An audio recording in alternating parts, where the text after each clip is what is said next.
Your ability to manage yourself and understand others can determine how far you go, how deeply you're trusted, and how effectively you lead. Welcome back to another episode of Mindset Shift. Today, we're talking about something that's easy to overlook, yet quietly shapes everything about how we work, how we lead, and how we connect: emotional intelligence. In a world obsessed with performance, deadlines, and results, emotional intelligence, or EQ, is often treated like a soft skill. But here's the truth: it's a power skill. Your ability to manage yourself and understand others can determine how far you go, how deeply you're trusted, and how effectively you lead. This episode isn't about controlling your emotions, it's about understanding them. Because when you understand your emotions, you take back control of your reactions, your relationships, and your results. First, let's begin with what emotional intelligence really means.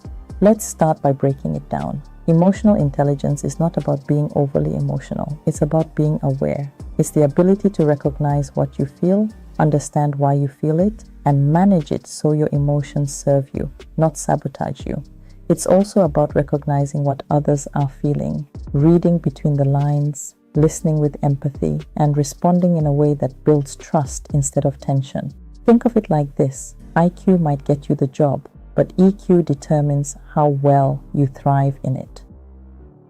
2. The 4 pillars of emotional intelligence. There are 4 foundational areas that define emotional intelligence. Self-awareness, understanding your own emotions and triggers. Self-management, controlling your reactions and staying composed under pressure. Social awareness, reading people and environments accurately. Relationship management, communicating clearly and building trust-based connections. Let's explore each one deeply and practically. Self-awareness, the foundation of EQ. Self-awareness is the quiet power behind great professionals. It means you notice what's going on inside you before it controls your behavior. You pause before reacting. You reflect before responding. The self-aware person asks, "Why am I feeling this way?" instead of "Who made me feel this way?" Start each day with a 1-minute check-in. Ask yourself, what am I feeling right now? What's causing it? How do I want to show up today? You'd be surprised how many conflicts, misunderstandings, and missed opportunities can be avoided simply by pausing to check your emotional state. Self-management, leading yourself first. Once you understand your emotions, the next step is to manage them. This doesn't mean suppressing how you feel. It means directing your emotions toward productive action. When stress rises, when frustration builds, when deadlines tighten, emotional intelligence is what helps you stay grounded. You learn to take a breath instead of snapping. You learn to listen instead of interrupting. You learn to act from clarity instead of chaos. When you feel your emotions rise, do this simple reset.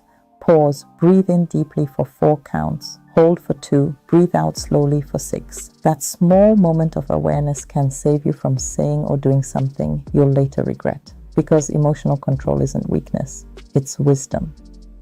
Social awareness, reading the room. This is the skill that turns communication into connection. Social awareness means being attuned to others, noticing tone, body language, and energy. It's the quiet ability to sense what's not being said. In meetings, it means recognizing when someone feels unheard. In leadership, it means understanding when your team is overwhelmed, even if no one says it out loud. In your next interaction, try listening for emotion, not just words. Ask yourself, what's the feeling behind what they're saying? What's not being said that matters here? The more you tune in, the more influence you gain, because people trust those who truly understand them. Relationship management, the power of emotional influence. This is where all other elements of EQ come together. It's not about manipulation, it's about inspiration. Relationship management means using empathy, clarity, and consistency to create healthy, effective relationships. You communicate clearly but kindly. You hold people accountable but with respect. You build influence not through fear but through trust. After every major conversation, reflect for 30 seconds. Did I make this person feel heard? Did I make this person feel valued? When people feel seen and respected, they'll follow your lead, even without a title. 3. The workplace without EQ. Now, let's flip the perspective. What happens in a workplace where emotional intelligence is missing? Misunderstandings multiply, Conflicts simmer under the surface. People feel disconnected, undervalued, unseen. Productivity drops, innovation slows, and teams lose trust in one another. Without EQ, talent alone can't sustain success, because skill without self-awareness often turns into ego, and ego in the long run costs more than any mistake. 4. The power of emotional intelligence in action. Emotional intelligence transforms how you lead, collaborate, and grow. It helps you navigate difficult conversations with grace. It allows you to give feedback that uplifts instead of discourages. It gives you presence, the kind that commands respect without demanding it. Professionals with high EQ often become silent leaders, not because they speak the loudest, but because they understand the deepest. They bring calm to chaos. They build bridges where others build walls, and they create spaces where others can perform at their best. 5. How to strengthen your emotional intelligence. EQ isn't something you either have or don't have, it's something you build. Here are a few practical ways to strengthen it daily.